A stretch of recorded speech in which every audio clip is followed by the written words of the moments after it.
Hey, what's up, everybody? This is Anthony Fallon. I'm back again, and from our first video, it was just like an introduction. I didn't really have much to say, just kind of testing it out. Um, it was New Year's Eve, and just wishing everybody happy New Year's. But also in that little short video, I said I would be talking about cryptocurrency. So, and I'm just kind of, I don't have no notes or anything in front of me. And as a disclaimer, I'm not your financial advisor, but I'm just telling you about the trend because I've been keeping up with cryptocurrency. I have cryptocurrency. Um, I have cryptocurrency, not Bitcoin, uh, but I'm mining Bitcoin right now. So I will have some in another 6 months to a year from now, just from mining and compound interest. Um, so just kind of give you a basis on what I'm doing. And what I want to talk about on this video right now is to let you know that you may not know about Bitcoin and other cryptocurrencies out there, or just the name cryptocurrency. It might seem a little foreign to you if someone asks you about it, or you may have heard it but never really looked into it. But I'm here to tell you now that you have been introduced to a form of it, and now I'm going to take you back to where it all started. When we talk about cryptocurrency, uh, digital currency, electronic currency, or paper currency. And that's where I want to start. When I talk about paper currency, I'm not talking about the physical dollar bill, the fiat, paper money. I'm talking about your checkbook, your checks. That was paper money. Because you can write $100 on a check, right? Back in the 80s, when the checks first came out. And you write a check and take it to the bank to get it cash, or you work for someone and they write you a check. They write it out check Friday, or however, wherever you work at, you get paid it once a week or twice a week, or however, that you get a check for for your wages, for that weekly wage or biweekly wage, whatever your hours that you work. So you go to take it to the bank, and you give it to the teller. It's, say if you have $500. That check was written out for $500. So you take it to the teller. She cashes it for you, and you get 500 physical dollars in however form, larger or a combination. You know, uh, so you get this $500 a from a check that's written by, or digital, or digitalized or computerized by human resources or your boss man, however. So that is a form of digital currency, in a sense. I'm not saying that's what it is, but in a sense. So let's take it a step forward. Then you come out with credit cards, right? Now we're talking about the electronic money, or however you want to put it, electronic money, digital money still. So now we're talking about credit cards, where you have a card that has a max credit limit, whether it's 5,000, or 10,000, sometimes 2 or 300, for starters, that's trying to get their credit up. But you have this limit that you're allowed to spend on that particular card, to purchase, to pay off bills, however you wanted to use your credit card. Now we're talking about the 90s. We're talking about the 90s now. That money, that physical dollar bill is not in your hand. It's not even on the card.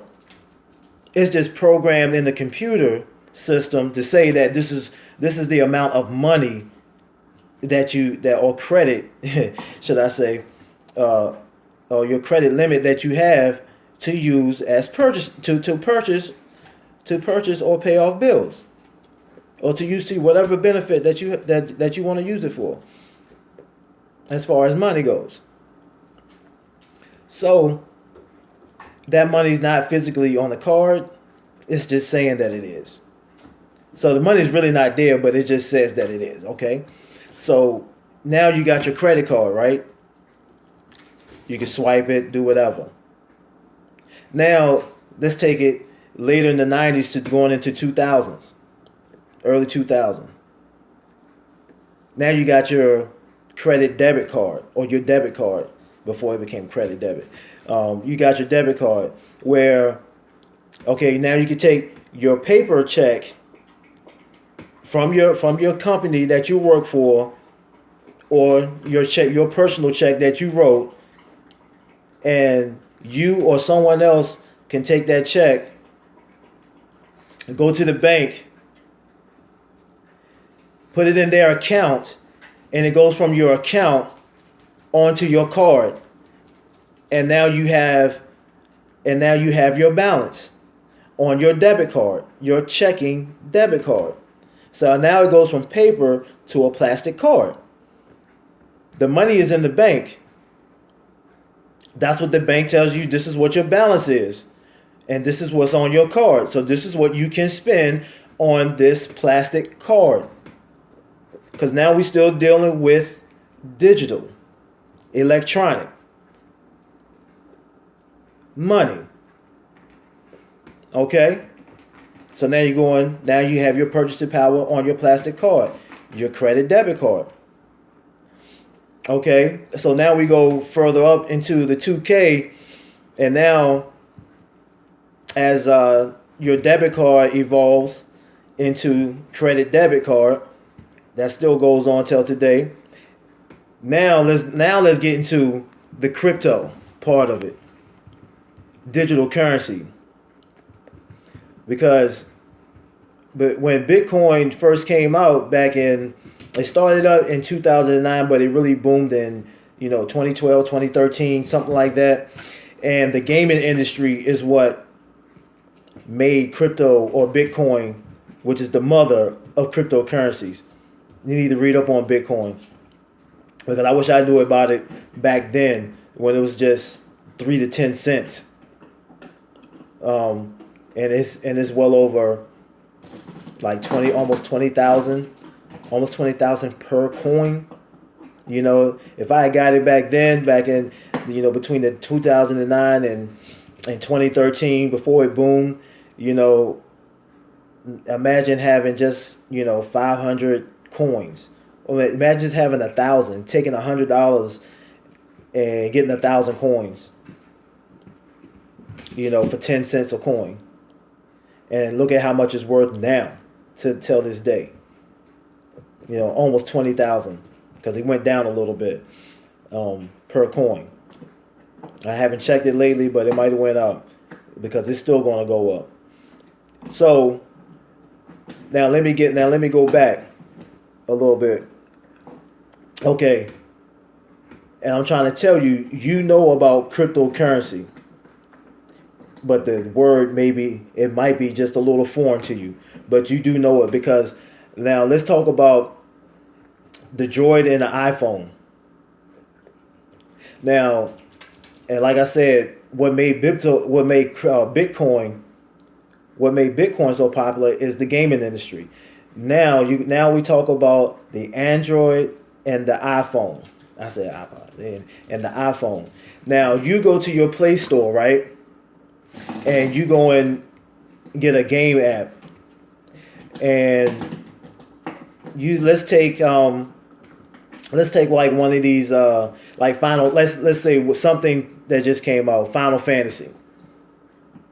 Okay? in games such as that. But I can go Candy Crush and Boom Beach, and that's kind of old right now. But games that where you have to build up your character or your kingdom or how your gameplay period, to make your game or your avatar a lot better, or your game characters anyway.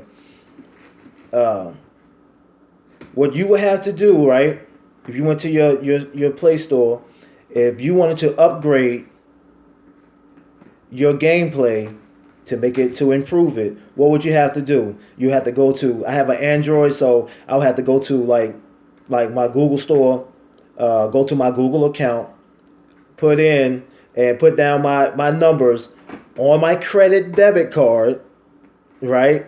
That has the money on it, and buy like 20 rubies or 20 coins. It buy like $20 worth of coins or rubies. That's what I meant to say. Coins or rubies, diamonds. I mean, I've seen it. I've seen all of this, right? Whatever they have that you needed, the coins or whatever. So you buy $20 worth and you get 1,500, 2,000, 25. Sometimes they'll have specials, that you want to buy, like especially in the pool game, 8 ball. You can get a discount on the coins and stuff like that. They have a monthly promotion or a weekly promotion or something like that, or a daily promotion. And you go get 20. You spend $20 and you get maybe 2,500, 5,000 for the day of those coins off your credit debit card. You spend $20 and that's what you get in return to enhance your gaming experience. So don't tell me you do not know about cryptocurrency, because I just laid it down for you. Simple and plain. You have slowly been introduced to this. This is something that I've noticed over the years, is when something new is coming down the pipeline, is that when it starts to catch a buzz, something like cryptocurrency is now, because how the American dollar is. So now this is catching a buzz because it's decentralizing the Federal Reserve, the banks, period.